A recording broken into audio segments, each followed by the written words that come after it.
Chiron is the biggest and most powerful drug lord in the area.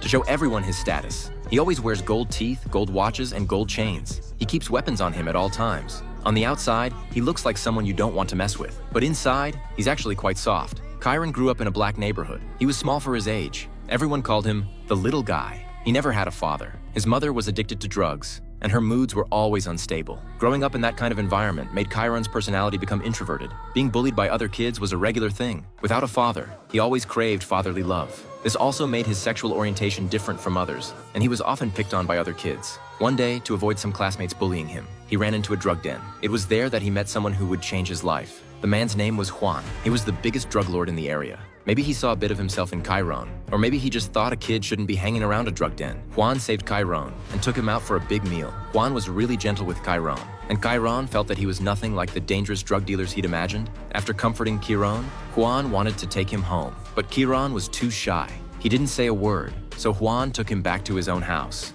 Maybe Juan thought his girlfriend Teresa could help Chiron open up. At first, Chiron still wouldn't talk. He just kept his head down and ate. Maybe it was the lack of hostility he felt, or maybe it was the warmth he'd never received before. But he finally spoke and told Juan his name, though he still didn't reveal much. Juan had no choice but to let him stay the night. Little did he know, it would be the most peaceful sleep Chiron had in years. The next day, when Juan took him home, his mother grabbed him excitedly, but she was also wary of Juan. When they got home, Chiron wasn't happy. He still had to deal with his mother's anxious moods. From that point on, Juan became like a second home to Chiron. Juan treated him really well. Not only did he provide food and shelter, but he also gave him pocket money, took him to the beach to teach him how to swim, and shared stories about his own childhood. He told Chiron that he was once small like him. He said that when black people stand under the moonlight, their skin turns blue. That's why they were called tribes. Juan became Chiron's guide on his path to growth.